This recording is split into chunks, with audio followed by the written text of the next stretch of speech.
Hang there, black girl. Your equality belongs on paper, not in my town. Rain whipped the abandoned park as Keely hung from the oak, her battered body rocking in the midnight wind.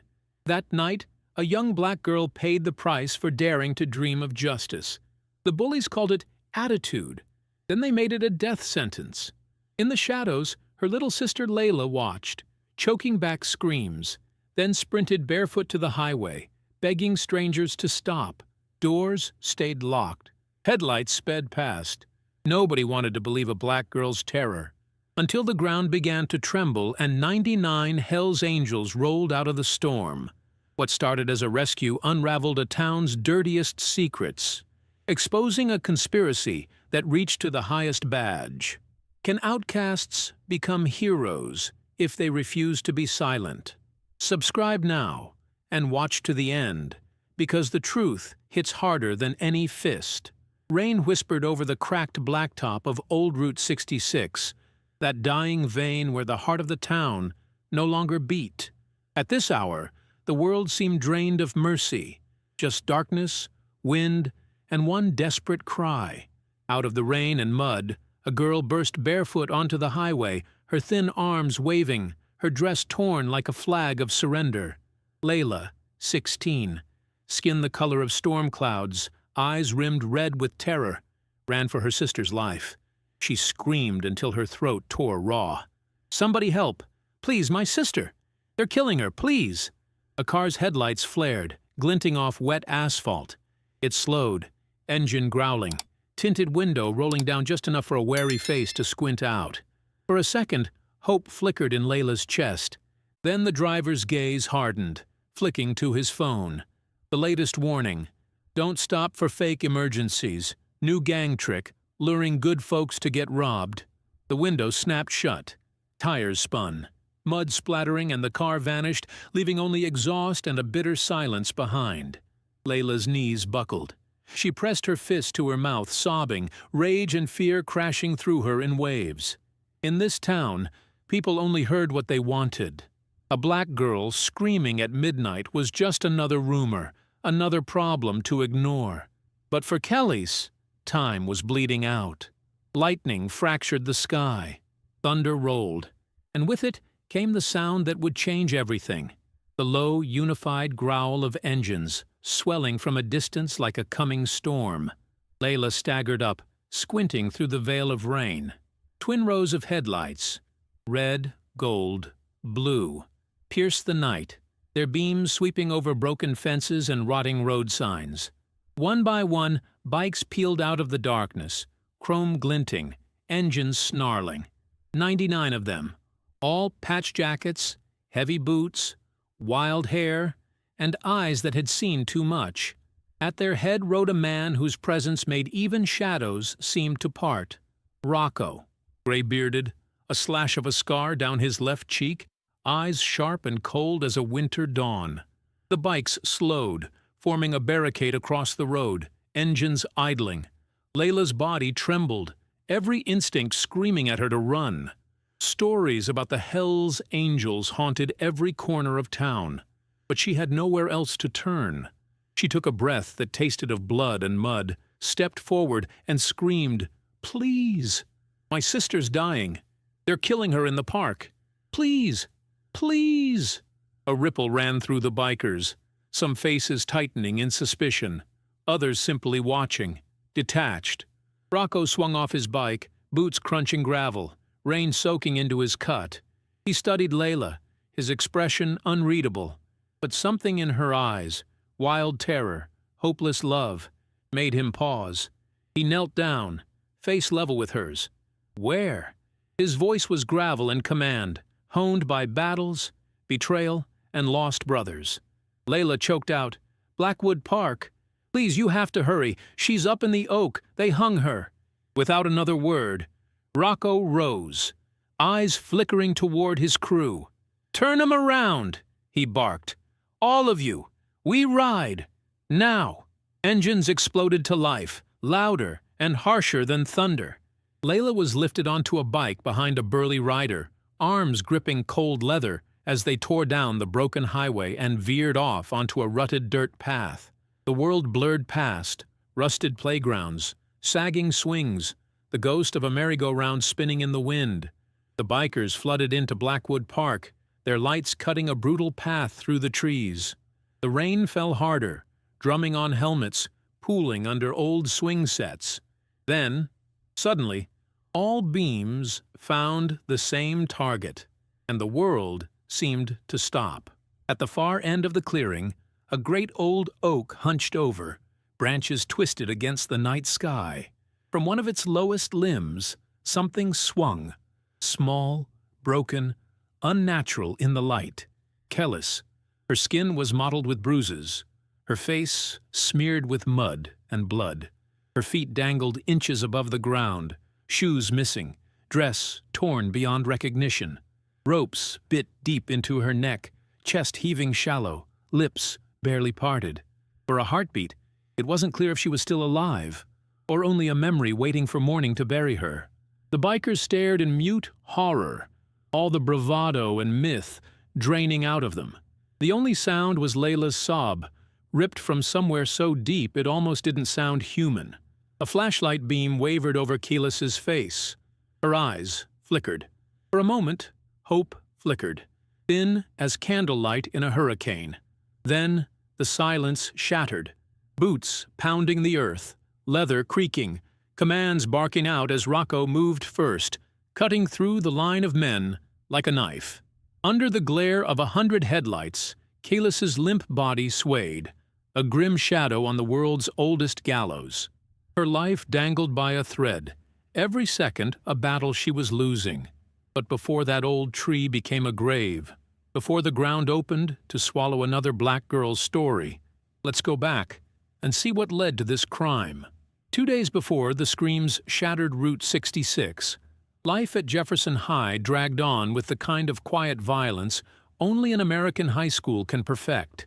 This was a place built decades ago, when steel still ran through the blood of the town. Now just flaking bricks, broken lockers, and hopes that rusted out with the factories. The cafeteria at noon was a battlefield without rules. Overhead lights flickered, students packed shoulder to shoulder at chipped plastic tables, voices bouncing off cement walls. The lunch line crawled. Trays slid over metal rails, plastic forks clattered. This was where alliances formed and lives were made, or destroyed. At the center of the chaos stood Brock Stone, tall, broad-shouldered, jaw clenched so tight it looked ready to shatter. His hair was perfect, his sneakers spotless. 2 shadows flanked him, Grady and Cole, twin bulldogs in varsity jackets who sniffed out weakness for sport. As Brock moved, the crowd parted. He wore his family's power like armor. His father's badge opened every door in this school. Even teachers lowered their voices when Brock walked by. The unspoken law was simple: cross Brock, and you'd wish you hadn't. Toby sat alone near the edge of the lunchroom, a pale, frail boy, eyes darting like a cornered mouse. He was the type no one noticed until trouble came sniffing for a victim. And today, trouble was hungry.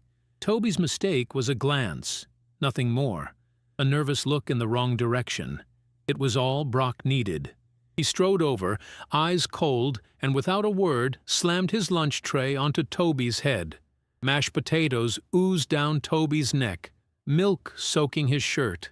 The room froze. Even the teachers on duty looked away, their mouths tightening into useless lines. Toby gasped, voice trembling. "Please, I didn't." Brock grabbed Toby by the collar, yanking him to his feet. "You got a staring problem, rat?" His tone was casual, almost bored. All around, students fell silent, their faces shining with sick anticipation. No one moved. Some held up phones, recording. No one would dare intervene, not with Brock's father just down the street at the police station. "Clean that up," Brock ordered, shoving Toby toward the ground. Toby's hands shook as he tried to wipe potatoes from the linoleum. Grady and Cole laughed, tossing napkins at his feet. Brock lingered, savoring the fear. Then, as his gaze swept the room, it snagged on someone unexpected. In the far corner, nearly hidden behind a battered pillar, sat Kellis, her hair pulled back, her posture straight.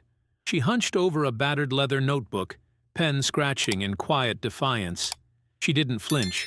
She didn't even glance up as Brock's show of power played out in front of her. It was that indifference, cool, steady, immune to his chaos, that sliced straight through Brock's pride. For a split second, he hesitated, caught off guard. Didn't she know who he was? Did she think she was better than this? He motioned for Grady to follow, but for once, the laughter died from Brock's lips. He watched Kellis, expression darkening. She rode on, lips pressed together, not a hint of fear in her body. Cole leaned in. "Forget her, man. She's just a freak." Brock shook his head, never taking his eyes off Kellis. "You see that? That's disrespect. She doesn't even acknowledge I exist." Cole tried again, uncertain. "So what? She's nothing." Brock's jaw tightened. "Nothing's dangerous. Nothing means she thinks we can't touch her." Across the room, Toby wiped tears from his face, invisible now, discarded and forgotten. The crowd slowly dispersed, the thrill fading. But Brock's mind stayed locked on Kellis, the girl who didn't flinch. He watched her for the rest of lunch, burning holes in her back with his stare. When the bell rang, she snapped her notebook shut, slid it into her backpack, and slipped out, never once looking at him. But Brock followed, eyes narrowing. In his world, no one ignored the king and got away with it. Later in the hallway, Grady whispered, "What now?" Brock's lips curled into a thin smile, but it didn't reach his eyes. "Find out what she's writing. I want that notebook. I want to know what makes her so calm." He leaned in, his voice a whisper of threat. "I hate the way she pretends I'm not there." Cole nodded, already moving. Brock lingered, watching Kellis disappear down the corridor, her shoulders squared against the world. For Brock, curiosity wasn't harmless. It was hunger, sharp, cold, relentless. And sometimes the devil's curiosity is the spark that lights the fire. The hallway behind the gym wing felt abandoned, a long concrete artery stripped of noise and witnesses. Most students had already poured into class.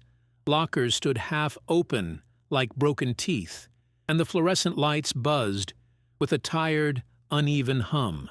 This part of Jefferson High was where trouble liked to breathe, far enough from teachers, close enough to corners where things could be denied. Kellis walked fast, her backpack tight against her shoulders, fingers brushing the worn leather notebook inside as if checking that it was still real. The pages held the only place where her thoughts could exist without being mocked. She kept her eyes forward, counting steps, reminding herself that silence was sometimes safer than courage. A shadow slid across the floor in front of her. She stopped. Brock Stone leaned against the lockers ahead, arms folded, a slow smile stretching across his face like a crack in glass. He had been waiting. His presence filled the hallway, thick and unavoidable. "Well, look who finally learned how to walk alone," he said, his voice casual, confident. "You always hide in corners. Makes people curious." Kellis took a step back. "Please, I'm late for class." Brock didn't move. He reached out and, in one smooth motion, yanked the notebook from her bag. The sound of leather scraping against zipper teeth echoed down the hall. "No," Kellis said, panic breaking through her calm. "Please, give that back. That's mine." Brock flipped the notebook in his hand, amused. "Relax. I just want to read." He opened it, skimming the first page, then laughed. Loud, sharp, deliberately cruel. "Oh, this is rich." He cleared his throat theatrically and began to read aloud, his voice carrying down the empty corridor. "A world without hunger. A world where skin color doesn't decide destiny." He snorted. "You hear that? That's adorable." Kellis reached for the notebook, her hands shaking. "Stop. That's private." Brock pulled it away and stepped closer, his eyes locking onto hers. "Private? You write this junk in public schools and expect privacy?" He turned a page. "You people always dreaming. Equality. Justice. Like it's a fairy tale." He read louder now, mocking every word. "Where no one is born lesser. Where kindness matters more than power." Brock slammed the notebook shut and laughed. You actually believe this garbage? You think the world works like that? Students passed at the far end of the hall, slowing briefly, then quickening their pace when they saw Brock. No one came closer. You want to know something? Brock said, leaning in. Dreams like this get people hurt. He flipped to the last page. His grin faded. His eyes scanned the words slowly. I wish there were no wars. I wish those who use power to crush the weak would be held accountable. The silence stretched. Brock's jaw tightened. His fingers dug into the leather cover. You talking about me? Kelly swallowed hard. No, I just write thoughts. It's not about anyone. Brock stepped forward, slamming her back against the lockers. The metal rattled violently. His hand clamped around her throat, squeezing just enough to steal her breath. You think you're smart? He hissed. You think you're better than everyone else because you write little speeches? Kellis gasped, fingers clawing at his wrist. Spots danced in her vision. Please, I didn't mean... Footsteps echoed. Brock released her instantly, stepping back with a grin as if nothing had happened. Kellis slid down the lockers, coughing, her hands pressed to her neck. Mr. K, the gym teacher, rounded the corner, whistle hanging loose against his chest. He took in the scene with a quick glance. Brock standing relaxed, Kellis on the floor, notebook in Brock's hand. What's going on here? Mr. K asked, tired more than concerned. Brock shrugged. Just joking around. Mr. K sighed. Come on, Brock. Don't mess around in the halls. That was it. No questions. No report. No concern for the girl still trying to breathe. Brock tossed the notebook back at Keyless's feet. See? Even the adults get it. Mr. K walked on, already pulling out his phone. The moment erased. Brock crouched down, his face inches from Keyless's. His eyes were no longer playful. They were cold, focused, dangerous. This? He tapped the notebook. This is a problem. He stood and walked away, then paused, turning just enough to let his shadow fall over her. The hallway felt smaller. The lights buzzed louder. As he passed, he leaned in close and whispered so softly only she could hear. You wanted to see who pays the price? I'll show you what the price looks like. Layla. Kellis's twin heard the buzz before Kellis did. The old phone on the kitchen counter vibrated in short, nervous pulses. The sisters were alone. Their mother worked the late shift at the diner, and the house felt hollow after dark, quiet in a way that made even the floorboards sound like they were listening. Kellis wiped her hands on a dish towel and checked the screen. Unknown number. One message. I have your notebook. I shouldn't have grabbed it. Meet me at Blackwood Park before sunset. I want to apologize and return it. Just you and me. Brock hadn't signed his name, but he didn't have to. Layla, rinsing a chipped mug, watched Kellis's face drain of color. Who is it? Kellis hesitated. Someone from school. Someone? Layla's brow sharpened. Is it him? Kellis closed the message, biting the inside of her cheek. I need the notebook back. You can't go, Layla said immediately, voice low, decisive. He's not sorry, Kel. People like that don't do apologies. They do traps. Kellis looked away, toward the small window over the sink. Outside, the sky bruised toward evening. What if I'm wrong about him? What if he, I don't know, realized he went too far? Layla stepped closer, took her sister's wrists in both hands. He grabbed you by the throat, Kellis. He laughed in your face. You don't teach men like that with kindness. You only make them hungry. Kellis's eyes shined, a storm bottled just beneath the surface. I just want this to stop. If meeting him keeps the peace, if getting the notebook back means he forgets me, even a little. Layla shook her head. No, you're not a peace offering. They stood there, silent, the little kitchen holding every word they didn't say. Finally, Kellis nodded, as if agreeing. She poured the last of the tea, told Layla she was going to shower, and disappeared down the hallway. Layla exhaled, unease crawling up her spine. She loaded the drainer, wiped the counter twice, checked the front lock. When she finally knocked on the bathroom door, steam curled from under it. Kel? No answer. Layla opened the door to an empty room, the weak shower hissing into the bathtub. A towel hung on the hook, untouched. On the vanity lay a note in Kellis's neat, careful handwriting. "I'll be right back. Don't worry." By the time Layla reached the front porch, the street was already swallowing her sister's silhouette. Blackwood Park slumped at the edge of town, abandoned swings and a ruined slide sinking into weeds. The last families had stopped coming years ago. By now, it belonged to the wind and whatever men used it for after dark. Kellis walked along the cracked path with her arms folded against the chill. The sun bled low between the trees, setting every broken bottle to a dull, dying glow. She rehearsed a script in her mind that she didn't believe. He'll hand back the notebook. He'll say it won't happen again. I'll walk away. A shape waited beneath the oak. Brock stepped out first. Behind him, two boys in varsity jackets fanned wide. Grady on the left, broad and eager. Cole on the right, restless, mouth always ready to smile at someone else's pain. They formed a loose triangle that practiced geometry predators know by heart. Kellis stopped a dozen yards away. "Do you have it?" Brock grinned. "Evening to you, too. You said you wanted to apologize." "I do." He held up the leather notebook by a corner.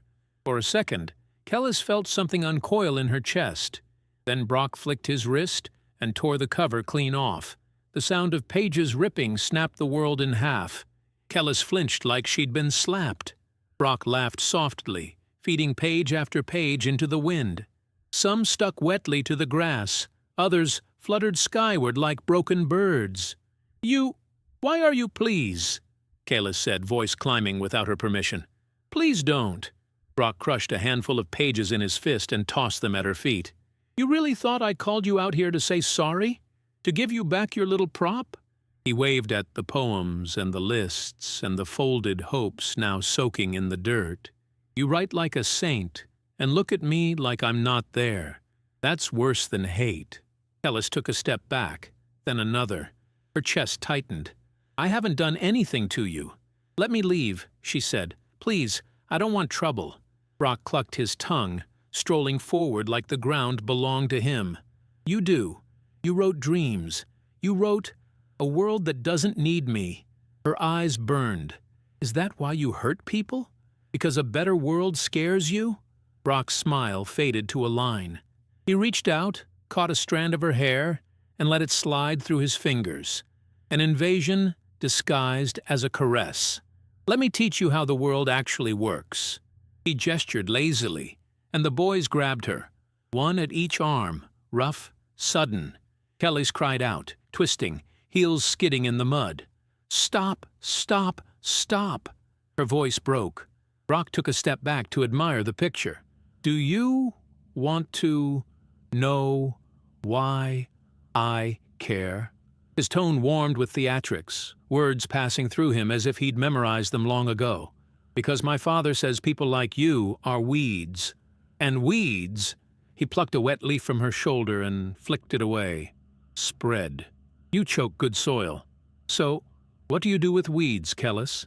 She shook her head, tears streaking mud down her cheeks. "You tear them out by the root." His eyes glittered. "I'm practicing leadership. This town is going to be mine one day, and I don't need dissent in my garden." The first punch came like thunder, short and mean, ripping the breath from Kellis's ribs. She doubled over, dragged upright by the boys before she could collapse. Another blow snapped her head to the side. Blood budded at her lip and ran. The world bounced. She tasted iron, heard laughter that felt far away, like it belonged to someone watching from behind glass. "Please," she said again, not even sure who she was asking. "Please, I'll leave you alone. I won't write anything. I won't." Brock's backhand cut her off. "You already wrote it." He worked methodically, the way some boys practiced free throws after school. Set, strike, adjust. He enjoyed. Grady hissed through his teeth with every hit. Cole bounced on his heels like a spectator at a fight he'd paid to see. When Kellis's knees gave out, they let her fall. She lay curled, breath hitching, cheek pressed to cold dirt. Fragments of notebook pages stuck to her skin, Words about mercy and food pantries and after-school programs clinging to her like small, helpless ghosts. Brock squatted beside her, one knee creasing his jeans. "Look at me." She didn't. "Look at me." She turned her face up, eyes swollen, lashes collecting rain. "That line in your book," he said softly, "about people who use power to crush the weak will be held accountable. Who do you mean?" "No one," she whispered. "It was a thought, not about you. Liar." He stood, wiped his knuckles with a slow, almost tender care. Then he nodded at Grady. "Bring it." A coil of rope landed at his boots, damp and dirty. Kalis froze. "No." Brock sighed like a teacher disappointed in a lazy student. "You don't get to say no to me." He looped the rope around her wrists first, more for humiliation than for restraint. She could barely lift her arms anyway. Then he tossed one end over the lowest branch of the oak and tugged to feel the weight. The tree groaned, ancient bark scraping rope fibers with a dry whisper. Kalis lifted her chin, a tiny act of rebellion against the gravity of fear. "You'll be caught." Brock smiled with all his teeth, the way boys do when they assume the future. "By who?" He pulled. The rope bit into tender skin, letting out a dry, creaking sound. Kellis's feet dragged, toes digging for purchase. Her hands clawed at the rope, too weak to loosen it. Tears flooded her vision. She made a sound that didn't sound like a human sound at all. Grady and Cole watched, breathless, adrenaline making their hands twitch. Brock stepped back, eyes alight, chest rising and falling with something close to wonder. Behind them, the old oak held what they had done. Brock's laughter, feral, triumphant, hung in the air with the wet leaves and the smell of dirt and blood, twining with the faint, terrible creak of tightened rope. But he did not know that from the brush. Silent, hidden, heart pounding, there watched a pair of eyes. The brush clawed at Layla's legs as she crouched behind the tangled weeds, 50 paces from the old oak. Her breath came in jagged, burning gulps. Each heartbeat was a small explosion in her ears. She pressed a shaking fist against her mouth to keep from making a sound. Every instinct screamed to run, to cry out for help, but her feet refused to move. Fear rooted her to the earth. She had followed Kalis from home, ignoring every rule, every warning, only because something deep inside whispered that her sister's faith in people was a loaded gun. But Layla had never imagined the truth would be this ugly. She watched through a gap in the thorns, hands trembling as the three boys, shadows with grins and fists, became monsters in human skin. Then she saw Brock's hand slid to his waistband. The gun glinted in the dusk, a heavy grown man's weapon, one that did not belong to boys at all. Layla felt her insides drop away. Layla's mind fractured into panic, fragments spinning and colliding. She wanted to run, to scream, to hurl herself at Brock, tear his hands from Kalis, bite and scratch and claw. But the fear was a wall of cold certainty. She couldn't save Kalis, not yet. She could only watch. She watched as Kalis was lifted, her toes scraping for purchase, her body twitching. Her world collapsed into a silent scream. For a long moment, time seemed to stall. Rain dripped from the oak leaves. The sky was bruised with purple and gold. The world was ending, and nobody else seemed to notice. When the boys finally drifted away, boots squelching in mud, voices lowered as if the job were only half finished, Layla waited. She waited until the park grew silent, until only her sister's limp body swung softly in the dying light, the creak of rope, the only sign that Kalis was still here at all. The second they were gone, Layla burst from the brush. Her legs barely obeyed. She stumbled across the clearing, tears streaming, feet slapping through puddles. "Kalis!" she gasped, voice raw, barely more than a whisper. "Kalis, I'm here! I'm here!" She skidded to a halt at the base of the tree. Her sister's face was swollen, lips split, eyelids fluttering half shut. Layla tried to reach the rope, but she was too short, too frantic. She leaped, clawing at bark, but her nails slipped on the wet trunk. "Please, please!" She begged the universe, the trees, the sky, anyone. Don't die. Don't die. She fumbled at Kellis's ankles, tried to lift her, but her arms weren't strong enough. The world blurred with panic. She screamed, a choked, wounded animal sound. Nothing answered. The only reply was the steady patter of rain. Desperation surged. Layla yanked off her shoes, tried to climb, slipped, fell. Her palms stung, knees cracking the mud. The rope mocked her, inches out of reach, as if daring her to try again. Somewhere in her mind, the logic broke through. She could not do this alone. Layla stumbled back, chest heaving, and turned toward the empty playground. She ran, slipping, legs already numb. She didn't look back. The trees leaned in, the shadows swallowed her. Her first steps were wild, a blur of panic. She crashed through undergrowth, thorns tearing at her legs. A branch slapped her cheek. She tripped on a root and tumbled, rolling hard, her dress catching in the mud. Pain flashed white behind her eyes, but she scrambled up again, bleeding, filthy, gasping. Lights in the distance. A house, then nothing. She pounded on the front door, voice cracking, but no answer. Curtains twitched. She saw a pale face staring, wide-eyed. Then the light snapped off, the world even darker than before. People did not want to get involved. Not for a black girl. Not at this hour. Not in this part of town. Layla pounded on the next door. No one came. She shouted into the street, but her voice was hoarse, swallowed by the rain. The houses turned away from her like the world did. She ran again. Her feet bled, the soles raw and muddy. Each step was a knife. She tripped, fell flat, the breath knocked out of her. Mud coated her knees. Blood trickled down her shin, but she forced herself up, limping, dragging herself forward. She ran until she thought her heart would break, until her legs barely moved, until all that was left was the thought, I can't stop. I can't stop. She needs me. Layla screamed again, louder than she ever had in her life. Please, somebody help me, please, my sister's dying. Somewhere behind her, in the drowning park, the old oak tree still held its burden. Layla kept running, chasing Ho she no longer believed in, toward the faint glimmer of headlights in the rain, until Hell's Angels came, back to the present, where Kellis's life and death hung on a thread. The night air snapped with tension as Rocco dismounted, boots sinking into the mud beneath the old oak. Dozens of Hell's Angels circled the clearing, headlights blazing into the rain-streaked dark, their engines rumbling like an angry heartbeat. Layla's thin frame shook as she clung to Snake's arm, pointing upward at the grim silhouette swaying above them. Get her down. Now! Rocco barked, voice booming above the thunder. Without hesitation, Big Stan, a wall of muscle with a face crisscrossed by scars, threw himself at the tree.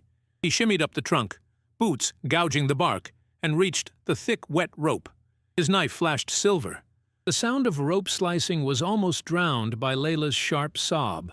Kalis dropped from the tree like a broken doll, her body limp. Rocco caught her before she hit the ground, pulling her tight to his chest. He staggered under her weight, but never let her go. Her head lolled, hair plastered to her bloodied face. She's not breathing, Layla gasped, falling to her knees. Rocco wasted no time. He knelt, checked for a pulse. Nothing.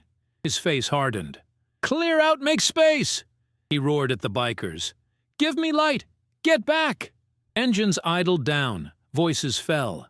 Rocco tilted Kellis's head back, pinched her nose, and breathed for her, steady, desperate, refusing to yield. He pressed her chest, counting under his breath, sweat mixing with the rain. Come on, kid, he growled, teeth gritted. Don't you dare quit. Not tonight. For a moment, the whole world held its breath.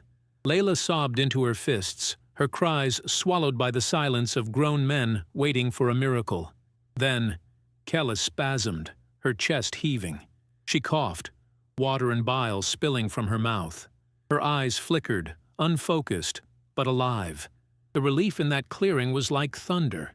Some of the bikers swore, others crossed themselves, but all stepped back with reverence. Rocco pulled his jacket off and wrapped it around her shivering body.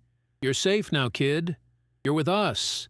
Kalis blinked, unable to speak, but her fingers clung to Rocco's sleeve as if she'd never let go. As Rocco cradled her, Snake stalked the perimeter, flashlight sweeping the churned ground. Something glinted near the roots of the oak, half buried in wet leaves. He stooped, digging it out, a solid, heavy object, cold even through the leather of his gloves. He wiped it clean, holding it up to the headlight beams. "Boss, you want to see this?" Snake called, his voice tight. Rocco rose, passing Kellis gently to Layla and Big Stan. He crossed the mud, boots squelching, and took the object from Snake's outstretched hand. It was a Zippo lighter, heavy and unmistakably expensive. Gold gleamed under the biker's rings. But it wasn't the metal that made Rocco freeze. It was the badge engraved deep on the side, the 5-pointed star of the Sheriff's Department. And under it, in bold, unforgiving letters, "To my son, Brock, make me proud." The silence returned, thicker than before.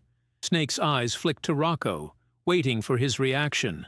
The bikers drew closer, a wall of leather and steel, all watching their leader. Rocco turned the lighter over in his palm, jaw working. It wasn't just some town punk who'd tried to kill this girl. It was the son of the law itself. The system wasn't just broken. It was the hand squeezing the life from these children. "Son of a bitch," Rocco muttered, tucking the lighter deep into his vest. He straightened, a fire behind his eyes. Layla stared up, voice trembling. "What does it mean?" Rocco crouched, his hand on her shoulder. "It means we're not just up against schoolyard bullies.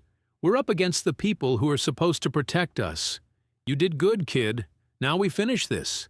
He stood, spinning to address the assembled bikers. "We're not leaving her behind. We get her to a hospital. Nobody, and I mean nobody, stops us." One of the newer bikers, Mouse, young and nervous, shifted. "What if the cops show? Word is, Stone's got half the county on his leash." Rocco's eyes were steel. "Then they'll see what happens when the law fails and the people answer for themselves." He slung Kalis into Big Stan's arms. "Get her on the back. Layla, you ride with me. Snake, lead us out. If anyone tries to block us, we push through." The bikers snapped into action, a well-oiled machine born of defiance and rage. Engines thundered to life, wheels spinning mud.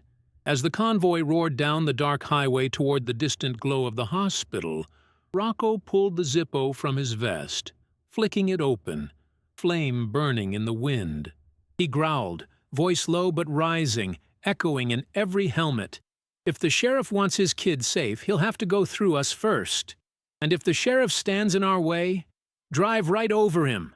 The bikes accelerated, howling into the storm, carrying Kelis and her last fragile breaths toward the light. This was no longer a rescue. This was war on the whole damn system. The county hospital stood at the edge of town, a squat fortress of beige brick and flickering lights, never truly quiet. Ambulance bays yawned open to the rain as the first growl of Harley engines shattered the midnight calm. Nurses and orderlies froze behind their glass doors as nearly 100 bikers rolled in, boots and headlights slick with the storm.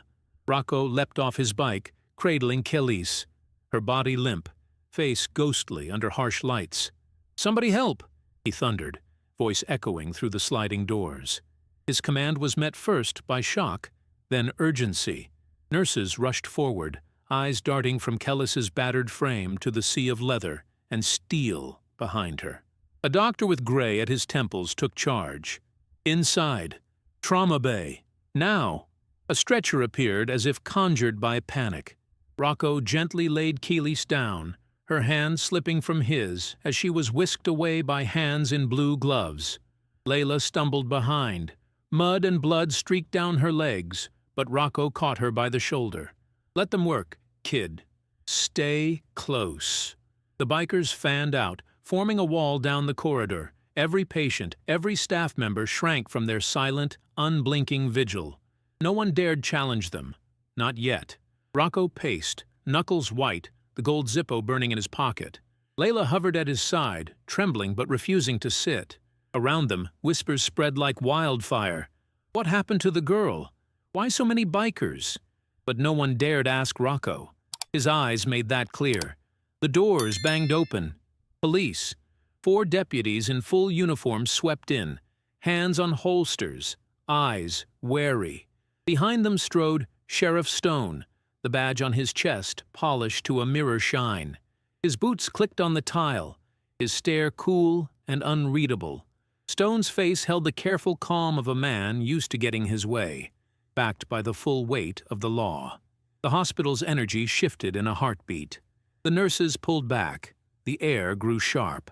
Stone spoke first, voice steady and loud. "We've received calls about a biker gang causing a disturbance. Step aside and let us do our job. The 2 girls? Where are they?" Rocco blocked the hallway, arms folded. The mass of bikers, closing ranks behind him. The only disturbance tonight was a murder attempt on a child.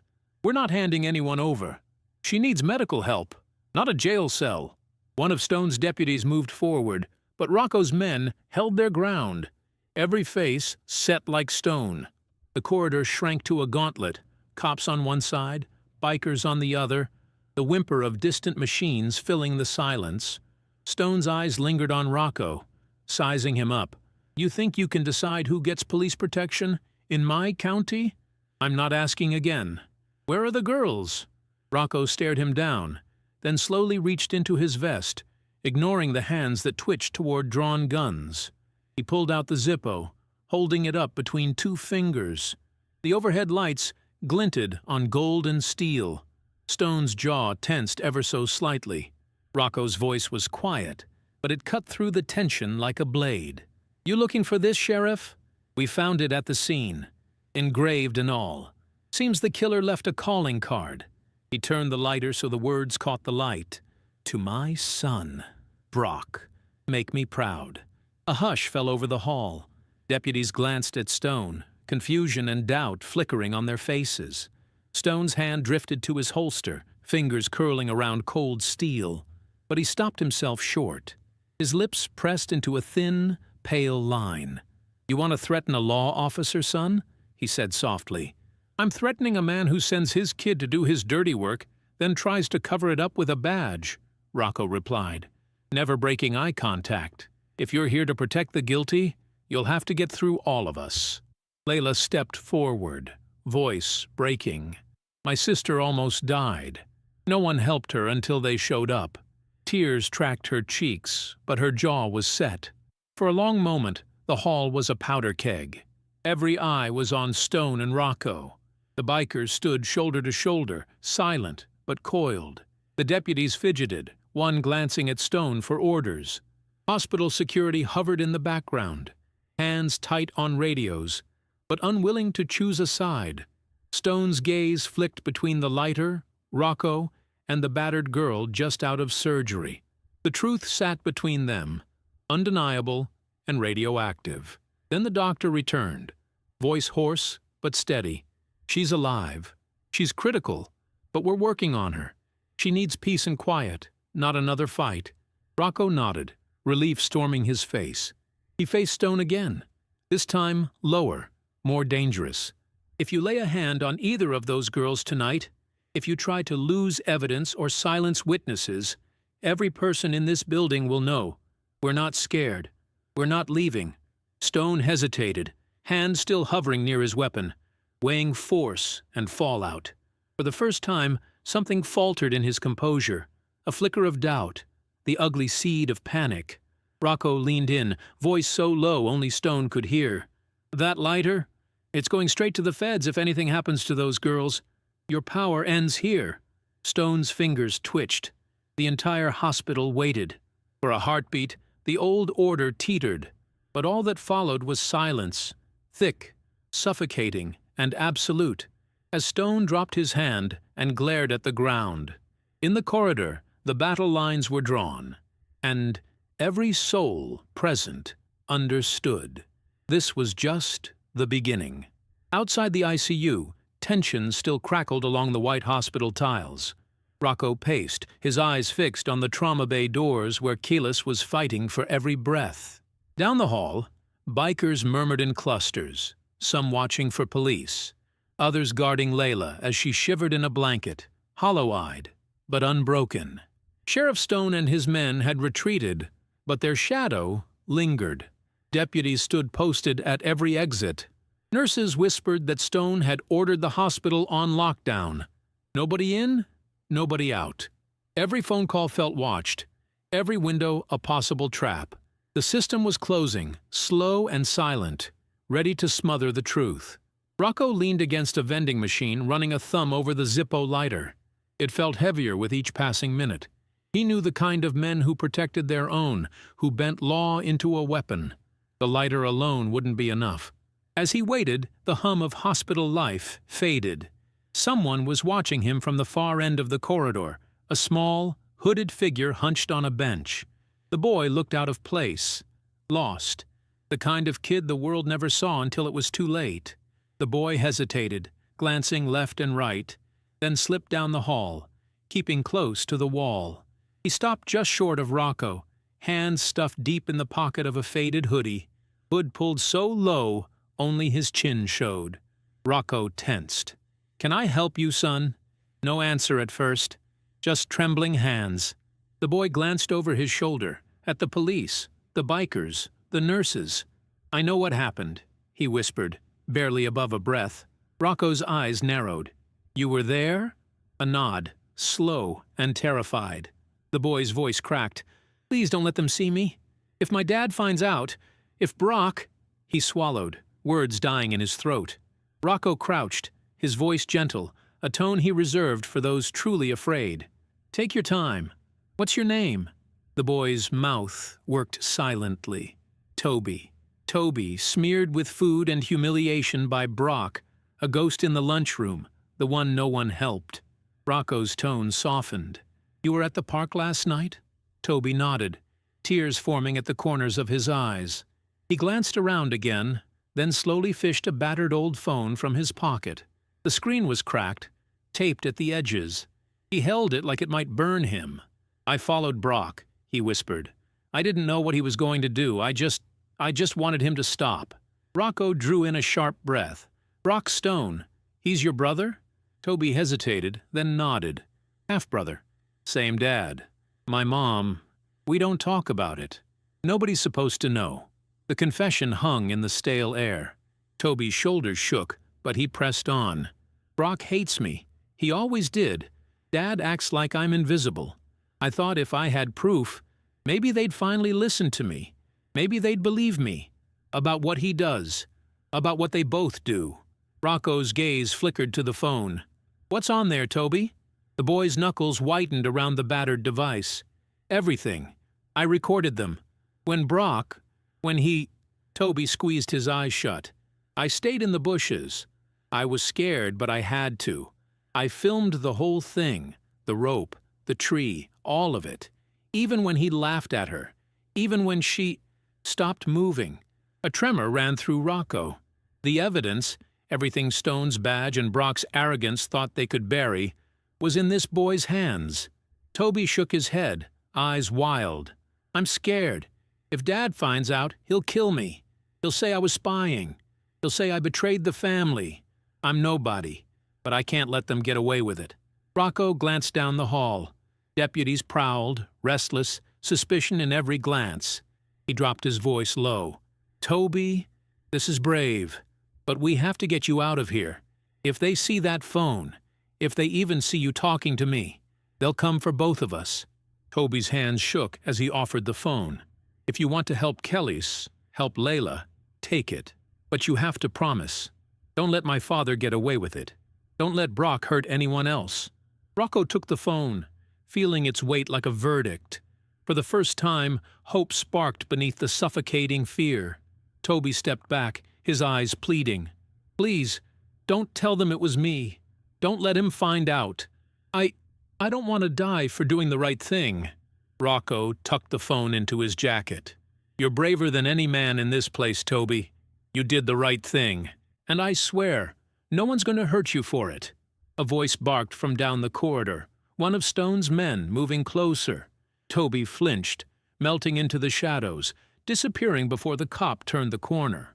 All that remained was the echo of his fear and the phone, trembling in Rocco's hand. Now the question was, with all of Stone's deputies, all his power, how could they bring this evidence to the light when the whole town was built to keep it buried? Night pressed hard against the hospital windows, the outside world reduced to streaks of rain and the wail of distant sirens. Inside, the tension crackled hotter than ever. Rocco stood with his back against the wall, gripping Toby's battered phone in one hand and the Zippo lighter in the other. Every hallway felt narrower, every fluorescent light colder. Deputies lingered at the doors, radios buzzing with orders, and nurses moved quickly, eyes lowered. The whole place was a pressure cooker, moments from exploding. Word came in whispers. Stone was calling a judge, demanding a midnight order. Seize the hostile bikers, take custody of the girls, confiscate any phones or fabricated evidence. The law wasn't on their side. The system would bury them alive, just as it always did. Rocco's mind worked double time. He counted his brothers in the hallway, their jackets dark and determined, faces set. He knew if they tried to fight their way out, the police would have an excuse to unleash hell. The girls would vanish into protective custody, and Toby's video would disappear forever. They needed a plan that bent the rules without breaking them, a plan that used the hospital's own chaos as cover. It was Nurse Geneva who started it, her jaw clenched with anger at Stone's arrogance. "You want to save that girl?" she whispered, glancing from Rocco to Layla. "Then let us help. Some of us are tired of watching this town eat its own." Geneva gathered a trio of trusted staff, nurses who'd seen too much, a janitor with a limp who'd been fired by Stone's cousin, a night doctor whose nephew had been bullied by Brock. Together, they moved like a silent army. First, they started the rumor. The bikers were about to riot. Deputies fell for it, focusing their attention at the main entrance, preparing for a show of force. Meanwhile, Geneva and the others slipped Rocco a pair of stolen scrubs and a surgical mask. Layla donned a child-sized patient gown and a wool cap pulled low. Toby, shaking, wrapped himself in a maintenance coat, face half hidden under the hood. The bikers played their part, muttering threats, stomping boots, rattling vending machines. Anything to keep eyes on the wrong targets.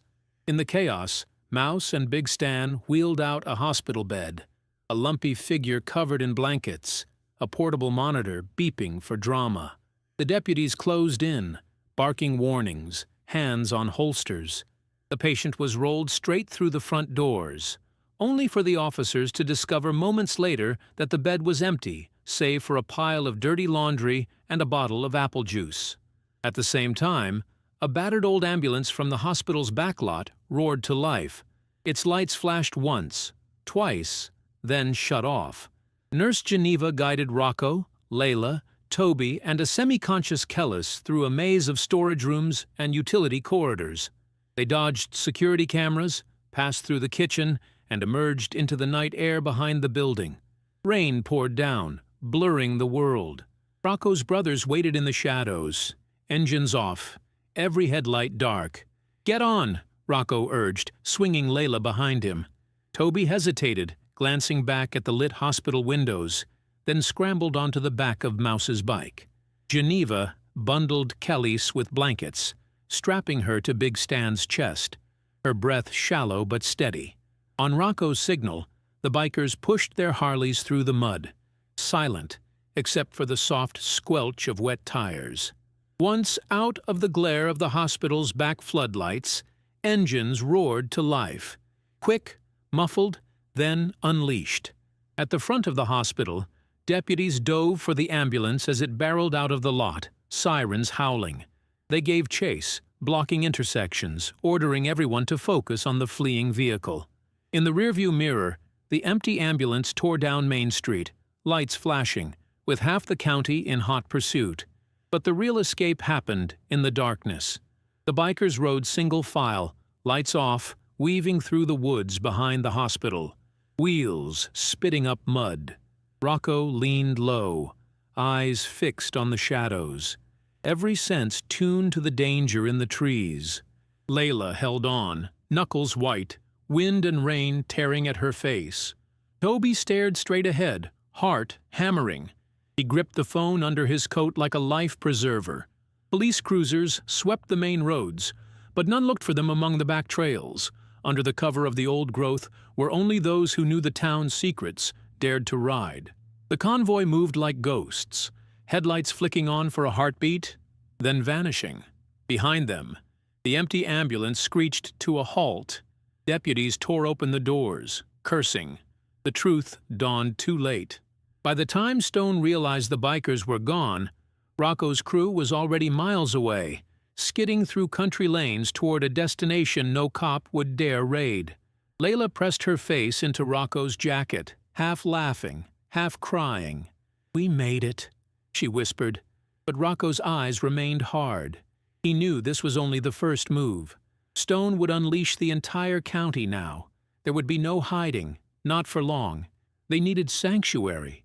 They needed a fortress. And, as the last of the bikes roared into the night, the war for justice had only just begun. The world outside the Hells Angels clubhouse was all storm and darkness, but inside, the warehouse blazed with harsh fluorescent light and the low growl of voices refusing to sleep. Rain hammered the corrugated roof, an unrelenting tattoo. Rows of bikes lined the concrete, their chrome slick with mud. A battered American flag hung over a patched sofa. This was a place built to withstand siege. Concrete, steel, and brotherhood forged in 100 battles. Rocco led his battered group through the doors, barking orders to his men to bolt the entrances and keep their eyes peeled for headlights. Layla half-carried Keely's, who shivered under a pile of blankets. Kellis's eyelids fluttered, her body still racked by tremors, but her breathing steadied with each step. Mouse found an old mattress, spread it beside the stove, and they eased her down as gently as if she might break. For a long moment the room froze. Men who wore violence like a second skin now fumbled with coffee cups, their hands clumsy, unwilling to meet Layla's eyes. Big Stan handed her a mug of sweet, weak tea. Geneva checked Keelis's pulse and offered a tight nod. She'd make it through the night. Kellis blinked in the unfamiliar light. Shadows circled her vision. Pain spiked through her ribs when she tried to move. Panic seized her chest. Where was she? Who were these men? The taste of rope and blood lingered on her tongue. "Layla?" she croaked. Layla rushed to her side, fingers tangled in Keelis's. "I'm here. I'm not going anywhere. You're safe, Kel. We made it out." Kellis's panic ebbed as she caught the face she loved most in the world. She gripped Layla's hand so hard it hurt. "It's over," she whispered. Layla nodded fiercely, tears spilling. "They can't touch you." "Not here." Rocco knelt at Kellis's side, his eyes softening. "You're tougher than you know, kid. We'll keep you safe." His voice carried the conviction of a man who had never broken a promise. As Kellis drifted toward uneasy sleep, the clubhouse filled with the hum of urgent planning. Rocco huddled with his inner circle in the back room, laying out the battered phone on the table beside the gold Zippo. Toby lingered at the edge, wringing his hands, afraid to meet anyone's gaze. "We've got the video," Mouse said, excitement pulsing beneath his words. "All of it?" Rocco unlocked the phone, fingers steady. The screen flickered to life, the battery nearly dead. They plugged it in, hearts thudding as the first frame appeared. A shaky shot of the old oak, Brock and his goons circling Kellis. Every man in the room fell silent as the events played out. Brock's face twisted in satisfaction. The rope pulled taut, the life leaking from Kellis's body while laughter rang through the trees. The men sat, jaws clenched, eyes narrowed. This was no teenage prank. This was attempted murder. Toby's voice wavered. "Keep watching. Don't stop at the end." They obeyed.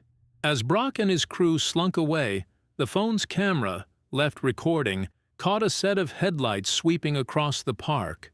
A police cruiser. Rocco's gut twisted. The cruiser door swung open.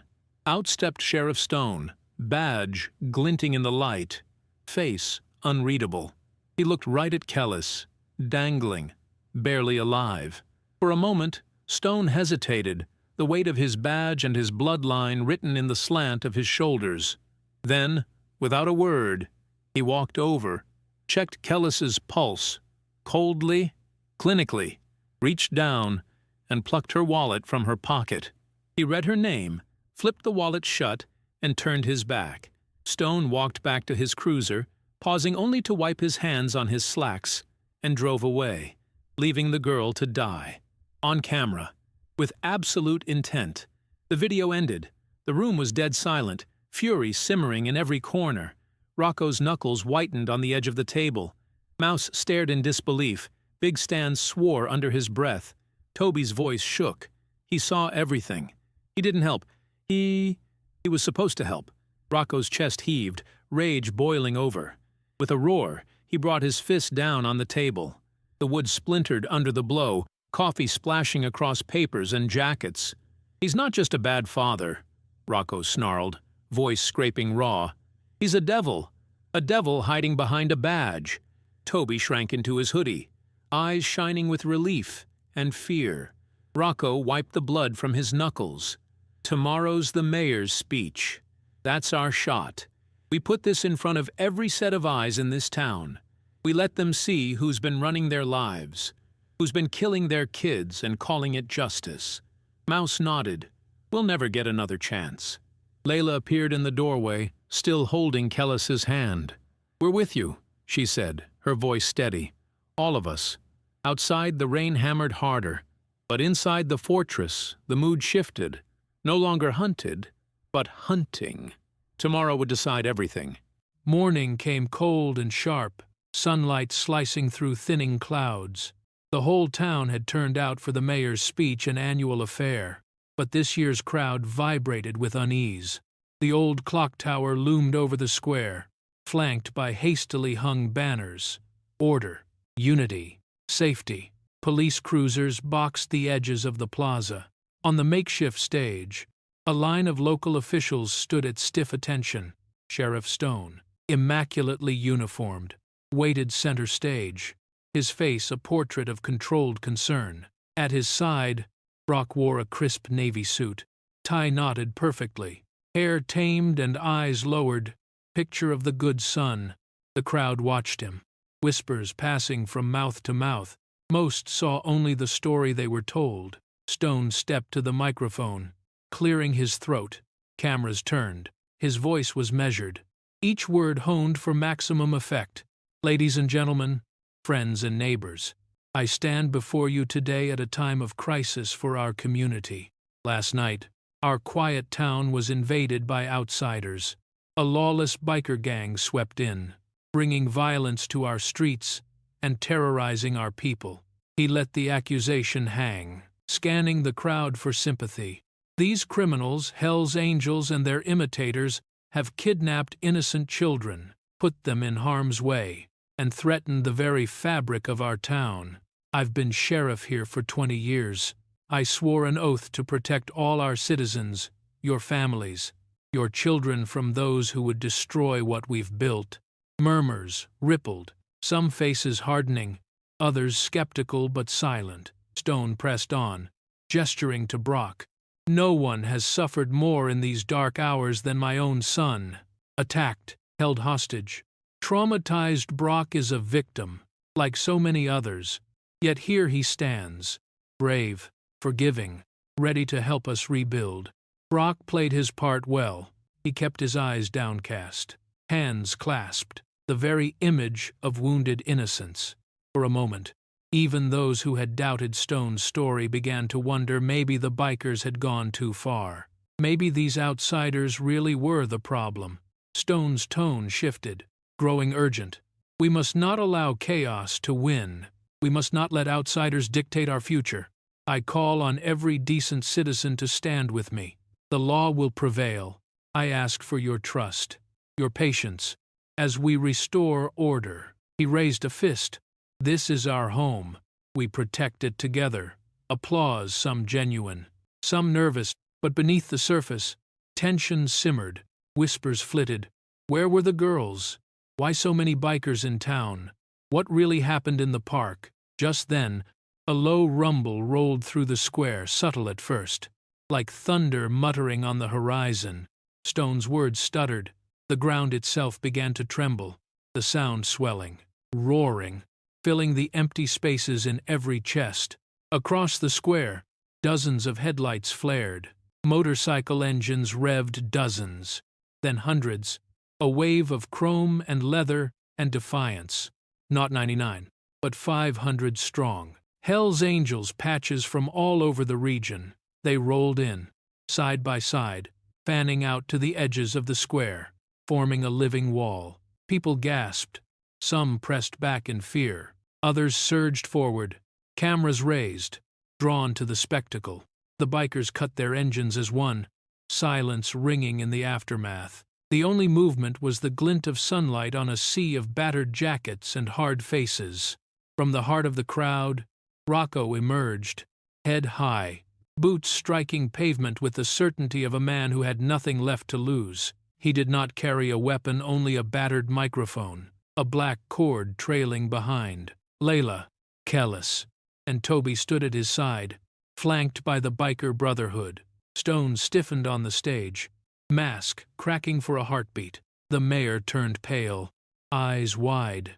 Rocco stepped up onto the dais, the crowd parting before him. His voice, when it came, was rough and real, stripped of polish or pretense. You talk about order, Sheriff. You talk about law and safety. But who decides what those words mean? Who gets to call themselves the victim? And who gets silenced? He lifted the microphone, turning slowly to the sea of townspeople, teachers, cashiers, parents, kids. You want the truth? You deserve the truth. It's not just a rumor, not just a story for your evening news. He pointed at Stone, his voice rising. You say you want order? Let me show you what order looks like in this town. The crowd leaned in, holding its collective breath. Rocco's last words hung in the air as if they'd frozen time itself. The crowd pressed forward, curiosity sharpening into something darker, hunger for the truth. Stone's hand hovered near his badge. Brock stiffened, and the mayor shot worried glances at his police escort. With a gesture, Mouse and Big Stan maneuvered a battered semi into the center of the square. As the crowd parted, the side of the truck folded down to reveal a giant, white screen. Wires trailed from an ancient generator. A battered projector flickered to life, sending a shuddering beam through the morning haze. The square fell silent, no engines, no voices, just the hum of anticipation and the collective breath of hundreds. Rocco's voice crackled over the speakers. You want to see what really happened? Watch. All of you. The video began with a jerky shot of darkness and flashlight beams, the lens shaking as it focused. The audio caught heavy breathing Toby's. Then, the frame stabilized, settling on the clearing beneath the old oak. Gasps rippled as Brock's face filled the screen.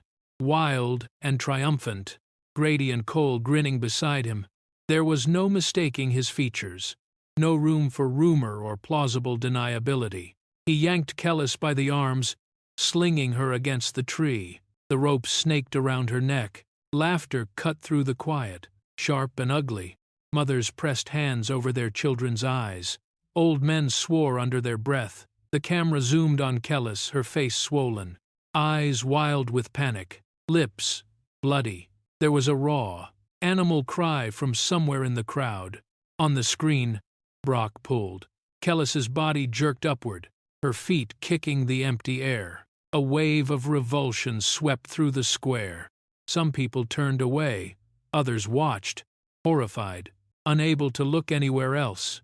On the stage, Brock's face blanched, all composure gone. Stone's hand tightened on his holster, sweat beating at his temple, but the video did not end. Next, the headlights swept across the frame. The town's own police cruiser rolled into view. Sheriff Stone stepped into the shot, eyes hard, mouth set. He walked up to Kellis, still hanging, still barely alive, checked her pulse with a clinical indifference.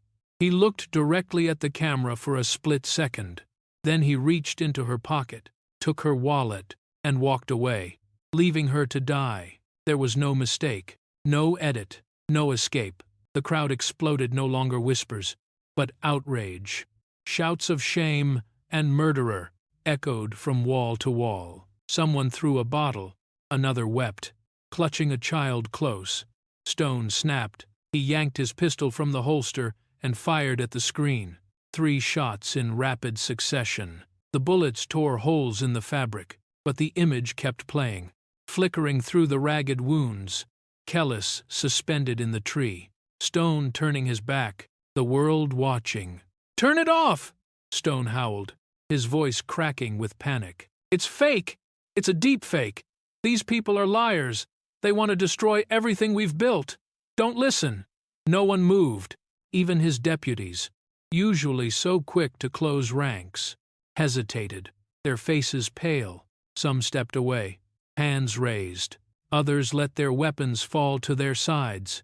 Rocco seized the moment. He strode to the mic, his voice thunderous. "That's your sheriff. That's your law and order. How many times has he done this? Covered up for his own, hurt your children, laughed while you trusted him?" Brock, desperate, tried to shrink behind the other officials, but the camera had already branded his guilt into the town's memory. The mayor struggled for words. This can't, there must be a mistake, but the people would not have it. The sea of faces became a mob, anger overtaking disbelief. Dozens surged toward the stage, forcing Stone and Brock to backpedal, pressed in by their own community. Stone's gun hand shook. He screamed, "Stay back! I'm warning you! Don't believe them! It's all lies!" Another gunshot shattered the remaining fragments of the screen, but the evidence burned brighter in every eye. The narrative had collapsed. No badge could rescue Stone from the weight of the truth. Children cried, elders shook their fists, reporters pressed forward, snapping photos, streaming live. Across the square, bikers stood shoulder to shoulder, a living wall of witnesses who had finally tipped the scales. Rocco locked eyes with Stone. "You built this house of lies. Now watch it burn." And in that instant, as the echo of the last bullet faded, the town made its choice. The sound of gunfire wasn't just the end of Stone's career, it was the signal that his entire world was about to come crashing down. Panic erupted across the square. The gunshots echoed, bouncing off brick and steel, as Sheriff Stone spun in circles on the stage. Pistol raised, wild-eyed and desperate, Brock shrank behind him, shielded by the last scraps of his father's authority. The crowd, once cowed, now surged as one, a tidal wave of outrage, betrayal, and fear. Stone's voice was a strangled bellow. "Back! Everyone stay back, or I swear." He swept the gun at the nearest civilians, sweat gleaming at his temple, finger trembling on the trigger. "Drop it!" Someone roared from the edge of the square, a new voice, cool and commanding.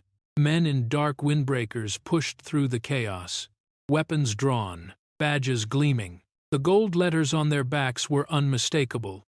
FBI. Stone faltered, eyes darting from the angry townspeople to the advancing agents. His deputies, those who hadn't already vanished into the crowd, froze, caught between old loyalty and new terror. The mayor tried to speak, but his words drowned in the panic.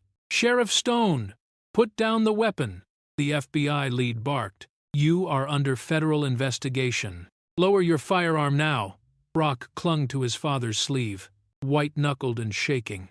For a moment, Stone stood tall, still believing in his myth of invincibility, still hoping his badge and his gun would buy one last miracle. But the world had turned against him. As agents advanced, Stone staggered, then lurched toward the front of the stage, gun pointed at the crowd, at Kellis, at Layla, at Rocco and his bikers, at everyone who had witnessed his fall. The townspeople flinched, but no one ran. They had seen enough. In that moment, Brock's fear finally eclipsed his loyalty. He shoved his father hard, sending Stone off balance. "It was him!" Brock screamed. voice cracking, desperate. It was him. He made me do it. He said she had to die. He said I had to make sure she wouldn't talk. I just wanted to scare her. I just wanted her to stop. He said he'd take care of everything if I did what he said. A hush dropped over the chaos. Even the FBI men paused. Every camera in the square swung toward the father and son. Stone's face contorted a mask of shock, then hurt, then utter betrayal. The iron bond that had held his family together, all the years of secrecy and complicity, shattered in a single breath. "Brock," he choked, voice barely human. Brock backed away, hands raised, tears streaming down his face. He said it was the only way. He promised, "Please, don't hurt me. Don't let them take me." "You coward," Stone rasped, heartbreak and rage twisting together. He dropped to his knees, the pistol slipping from his grip, landing on the stage with a clatter that seemed to shake the world. The FBI moved in, agents swarming, guns drawn but no longer needed. Rocco surged up the steps, eyes ablaze with fury and relief, and wrestled Stone face down, pinning him with the ease of a man who'd seen evil up close before. Handcuffs snapped shut on Stone's wrists. For the first time, his power meant nothing. Stone twisted on the pavement, crushed beneath the weight of two agents and Rocco's knee. His eyes, so often cold and smug, now brimmed with disbelief and heartbreak. Locked on Brock, who cowered at the foot of the stage. Surrounded by men in blue, Brock wouldn't meet his father's gaze. He sobbed, repeating, "I'm sorry, I'm sorry, I'm sorry," until even the mob grew quiet, watching the death of a dynasty. Reporters pressed in, flashes erupting. Townspeople shouted, some with relief, some with scorn, many simply stunned by how fast the mighty could fall. Layla hugged Kellis close, both girls shaking but alive, their wounds raw and fresh as the morning. Rocco, breathless, looked down at Stone, his voice flat and cold. "That's for every kid you hurt, every lie you told, every future you tried to steal." The bikers parted as the FBI led Stone away, the cuffs tight, his badge stripped from his chest. Brock staggered behind, escorted by agents, eyes darting for an exit that didn't exist. As Stone was marched across the square, people fell silent, some turning their backs, others staring as if to memorize the sight of power undone. He lay on the cold pavement, hands bound, staring up at the sky, a broken father, a ruined king, with the son he'd shaped now crying and blaming and fleeing in the same moment.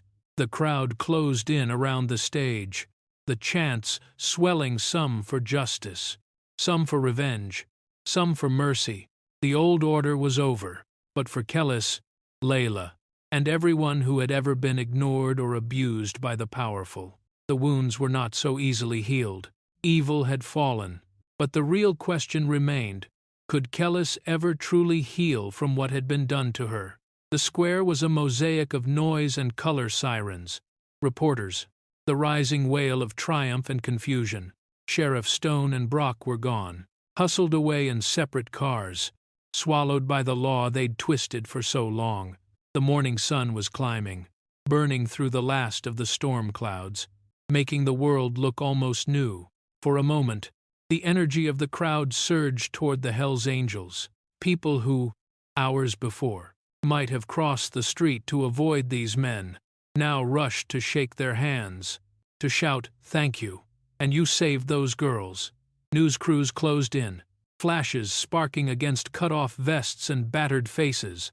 Rocco accepted a few handshakes, but his eyes kept searching the crowd. He found Toby standing by the edge of the stage, half hidden behind a speaker, arms wrapped tight around himself.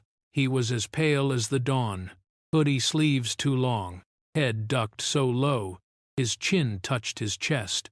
For a second, he looked like he might run, but there was nowhere left to go. Rocco made his way over, a hand heavy on Toby's shoulder. "This is your moment, son.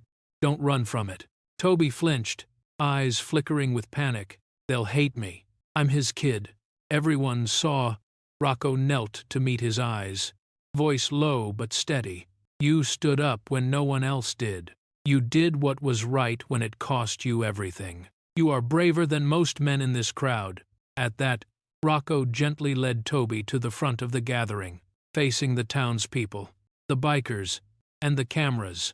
Toby shrank back, but Rocco squeezed his shoulder, an anchor in the storm. For a heartbeat, silence, held the kind that stings after a tornado. Layla wheeled Kellis forward, careful of every bump in the pavement. Kellis's face was bruised, but her eyes were clear, fierce as ever. She reached out, her hand trembling with effort, and took Toby's hand in hers. The crowd watched, some uncertain, others whispering. For generations, lines had been drawn in this town, and Toby stood at the crossing of them all. Kellis's voice was soft, but it carried, "Thank you. You didn't have to help us. You could have stayed quiet, but you didn't." Toby looked like he might break in too. He tried to pull his hand away, but Kellis held tight. She leaned in, voice barely more than a whisper. "It's over. He can't hurt you anymore. You're free too." Toby's breath hitched. Tears ran down his cheeks, cutting clean lines through the grime. For the first time, he let himself look at the people around him, not just as enemies or threats, but as witnesses, and maybe, someday, allies. A ripple of applause broke the tension. At first it was just Mouse, slapping his gloves together, then Big Stan, then half the bikers, and soon the whole square filled with clapping raucous. Messy, but sincere. Some faces remained tight with old anger, but most shone with something closer to hope. A local teacher stepped forward. "That boy saved a life," she said, her voice ringing over the crowd. "He saved us from living a lie." Others echoed, "Brave kid, took guts." Even a few of Stone's old deputies, stripped of their badges, joined in, nodding, arms folded. Toby shrank under the attention, but Kellis squeezed his fingers once more and didn't let go. "Don't hide. Not anymore." For a moment, all the wounds and betrayals seemed suspended in the sunlight, replaced by the simple miracle of being seen. Reporters pressed in, but Rocco waved them off. "Give the kids a minute. This is their day." The mayor stammered through a prepared statement about unity and reform, but the crowd barely listened. Their eyes were on the unlikely pair at the front, Kellis, still in her wheelchair, and Toby, the boy who broke the silence. Kellis opened her arms. Toby hesitated, then let himself fall into her embrace, a small, shaking, honest hug. Two survivors, from different wounds but the same war, holding tight so neither could be forgotten. It was not a Hollywood ending. The square still bristled with police tape, with journalists, with the ache of things lost. But for that instant, everyone watching knew they were witnessing something more than victory, something like healing, messy and real and hard-won. As the applause faded, Layla wheeled Kellis away. Toby walking beside them. The sun warmed their backs, and the town behind them buzzed with the work of reckoning. But for Kellis, the journey was not over. She knew the law would grind slow, and scars would outlast any headlines. But she also knew that she was not alone.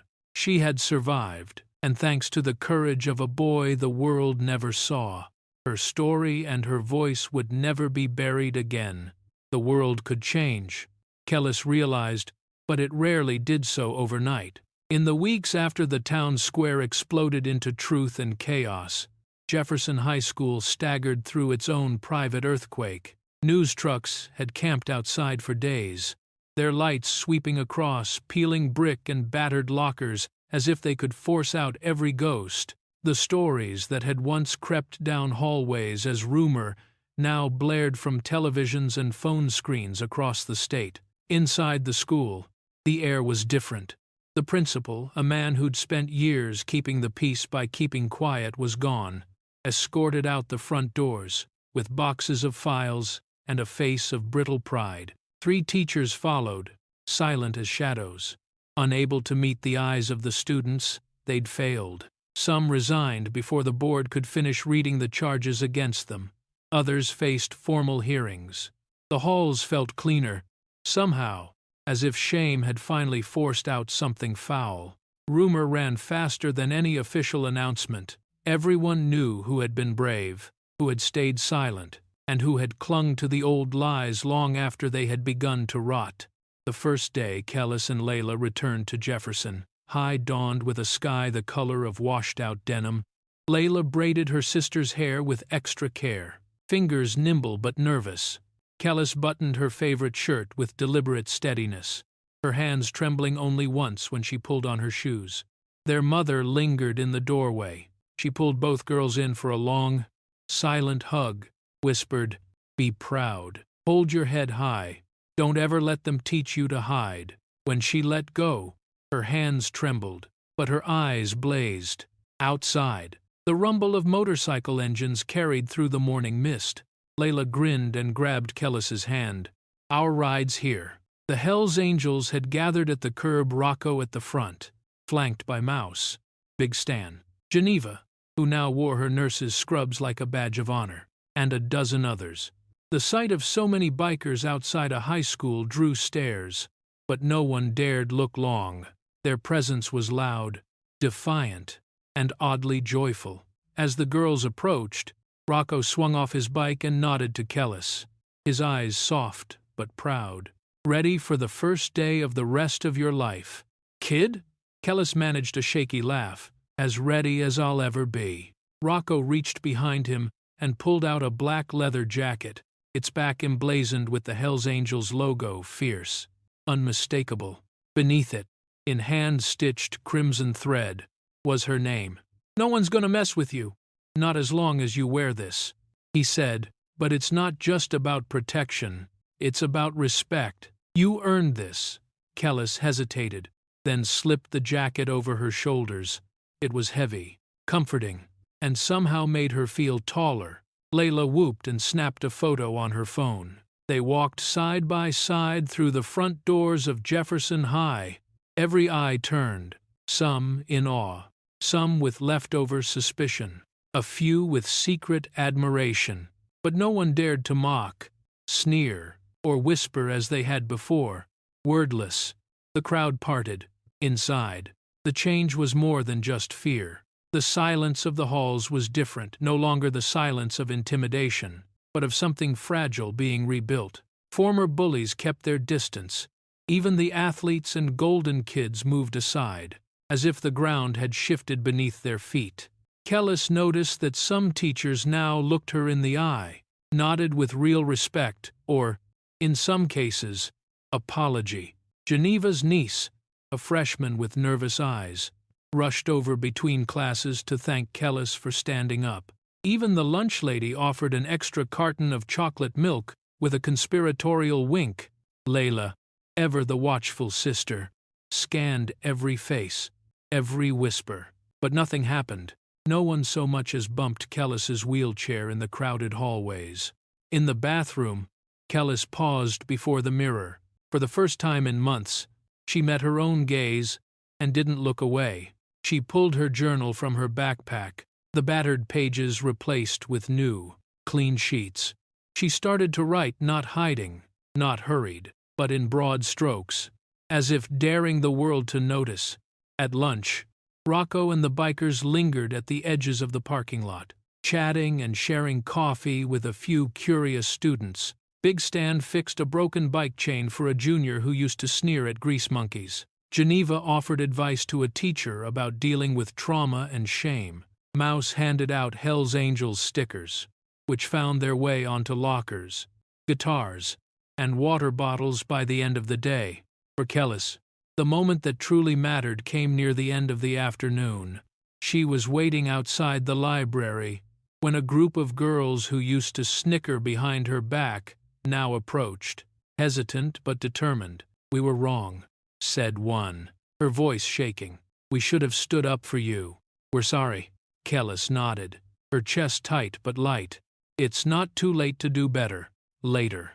As the school emptied and the bikers revved their engines, Rocco handed Kellis a second gift, a heavy, old-fashioned key. "What's this?" she asked. He grinned. "To the clubhouse. You're always welcome there. It's family now." The sisters rode home that day, flanked by a roaring escort, every window in town filled with faces, some surprised, some grateful, a few still sour. But fear no longer ruled Jefferson.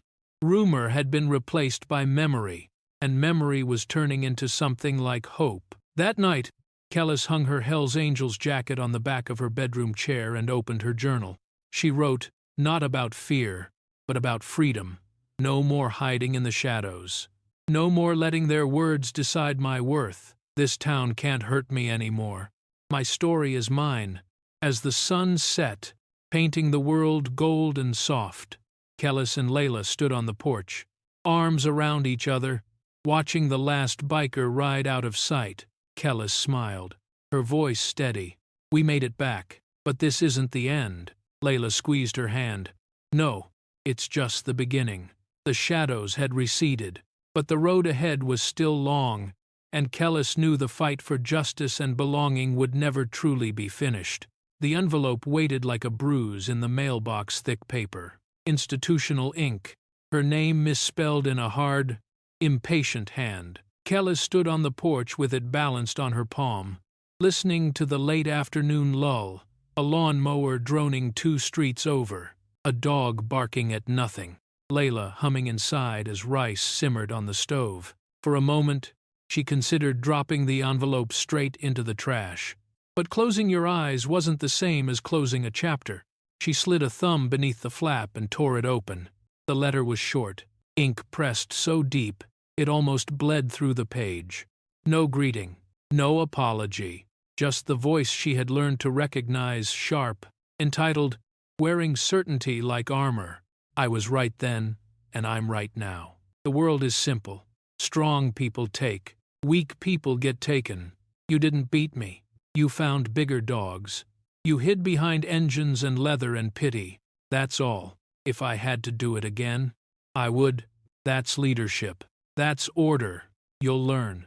There was no signature at the bottom, just a final gouge in the paper where the pen had paused, pressed, and lifted away. Kellis read it once, twice.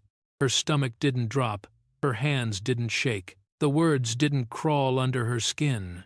Not this time. She felt something else instead, a clean, almost startling quiet. Layla's voice drifted from the kitchen. "Mail? Just a letter," Kellis said. She folded the page with a neat, steady care and slipped it back into the envelope. "I'll be outside." The sun slanted gold across the porch steps. That warm, forgiving light made the chipped paint look almost tender. Kellis sat on the top stair and listened to the hush of their street, the hush of a town learning to breathe after a long chokehold. From the small tin that Rocco had left on the railing a week earlier, she took out the Zippo. Gold, heavy, impossible to mistake. The star of the sheriff's department glinted at her, proud and crooked at the same time. Under it, the inscription she could recite without looking. "To my son, Brock, make me proud." Rocco had handed it to her after the hearings ended, and the FBI boxed up the last of their evidence. He didn't make a speech.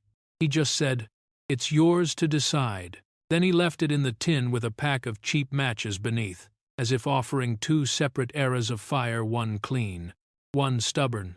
Kellis thumbed the Zippo's lid. Snap. The sound carried a history. The night under the oak. Rocco's rage in the hospital hallway. The square roaring with truth, while a badge turned to ash in the eyes of a town. She turned the lighter in her hand, feeling the weight of a father's boast and a son's violence distilled into a pocket trinket. She removed the letter from its envelope for the last time. The handwriting was mean even when it wasn't trying to be. It didn't bruise her. It didn't name her. It only revealed him. Layla stepped into the doorway, wiped her hands on a towel, and leaned against the frame. "You okay?" "I am," Kellis said, and was surprised to find the words true as bone. Layla nodded toward the Zippo. "You sure you want to use that?" Kellis smiled. A small, steady curve. "It's fitting." She held the letter at the corner between 2 fingers. Her thumb found the wheel, a little rough, a little stubborn, and rolled. The first spark failed. The second caught. A small, unwavering flame sprang up, blue at the root, orange at the crown. She fed the bottom edge of the page to it, and the fire took as if it had been waiting all along. The paper browned, curled, blackened at the margins. As the flame climbed, Brock's words shrank to cinders and fell in soft, silent flakes that the evening breeze lifted and scattered down the steps.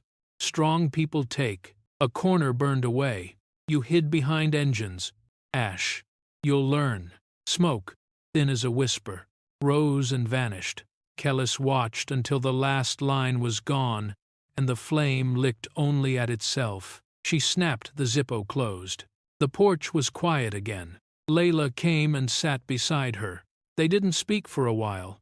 The world went on. An ice cream truck chimed somewhere remote and cheerful. A sprinkler hissed in a neighbor's yard. Finally, Layla bumped her shoulder against Kellis's. What did he say? Nothing new. Kellis answered, just that he's still who he is. And you? Kellis turned the Zippo over in her palm. I'm not who I was.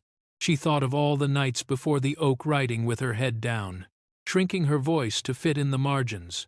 She remembered the hospital's fluorescent ceiling, the hiss of machines, the thunder of engines arriving where help had not. She remembered the square, the way a town looked when it finally saw itself. I used to think surviving was the end, she said. Now I know it's the start.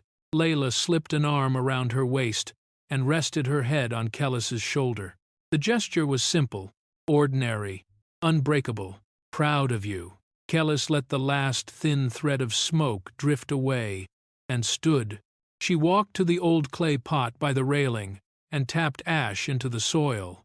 Little black fragments fell among the stubborn sprigs of basil and mint. New roots, old ruin feeding green. Inside, the rice kettle clicked off. The sisters moved through the small house in easy orbit setting plates, pouring water, trying not to laugh at the way Layla oversalted everything when she was happy. On the fridge, the photo from their first day back at school, Kellis in her leather jacket, chin lifted, Layla grinning like she'd swallowed. The sun held steady under a magnet shaped like an apple. No badge, no gun, no letter could touch that. After dinner, Kellis took her journal to the porch. She wrote without hiding, the script wider, more certain than before. She did not name Brock. She did not bother to argue with his creed.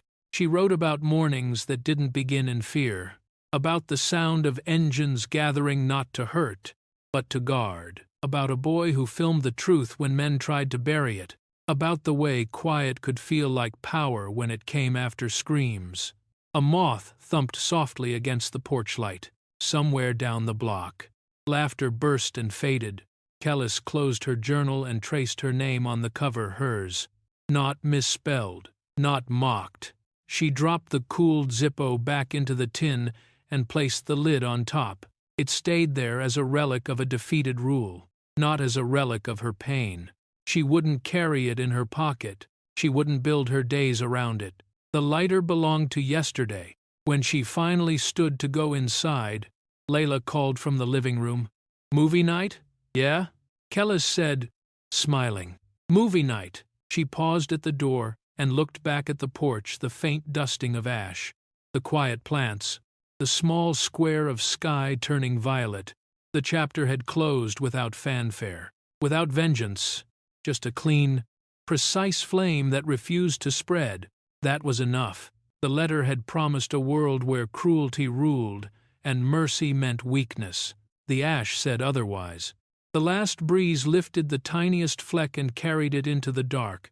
The flame devoured the last hateful word, leaving only ash and the steady quiet of a life reclaimed. Goodbye. Past.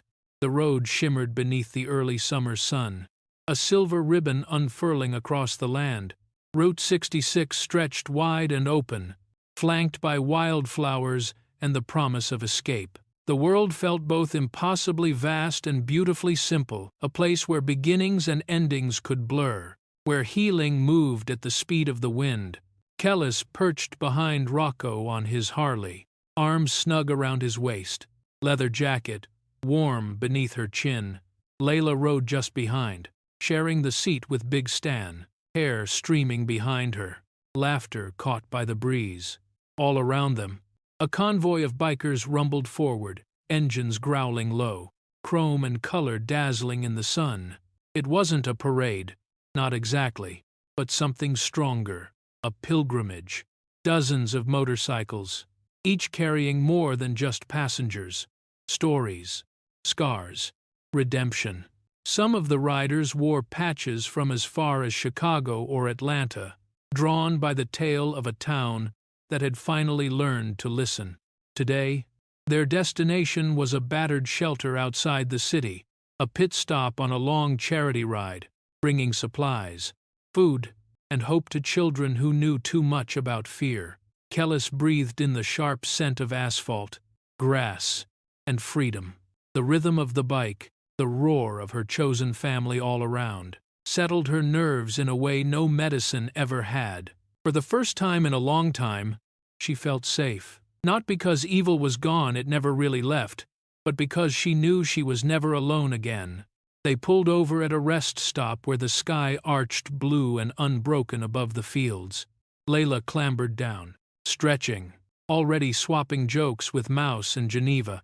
Rocco handed Kellis a water bottle, his face softened by the kind of smile only hard-won peace can bring. She looked up at him, sunlight in her eyes. "You know, a while ago I thought I'd never leave that tree. I thought the world would always be small and mean." She gestured at the endless sky, "But they tried to hang me, and all they did was show me how much sky there is.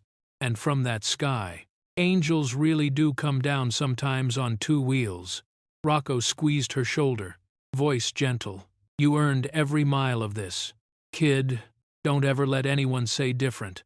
Back on the road, the bikes picked up speed, heading west, where the sun melted gold into the horizon. The sound was thunder, but it didn't frighten Kellis anymore.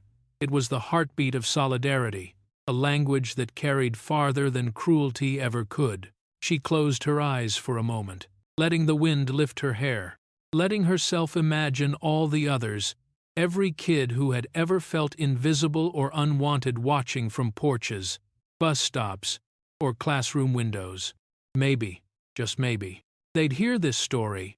Maybe, next time, someone would answer their cry sooner.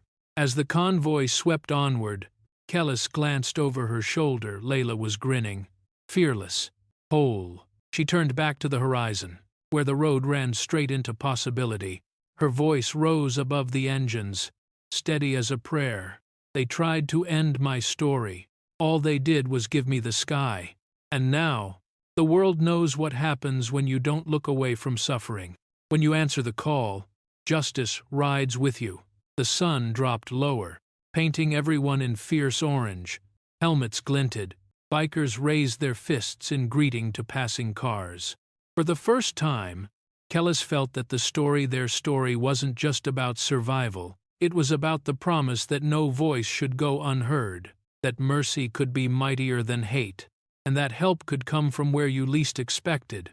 As Route 66 disappeared into the glow, Kellis smiled wide and free, a smile that lit her face, a smile that belonged only to the unbreakable.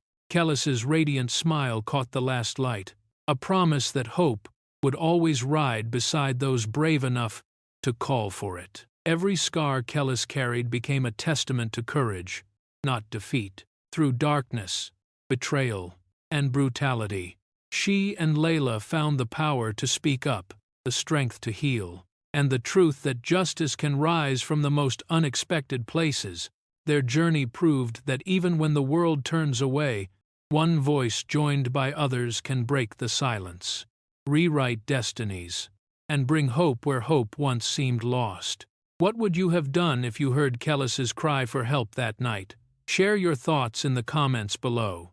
If this story moved you, don't forget to like, share, and subscribe to our channel. Let's stand together because every voice matters, and every act of courage can change a life.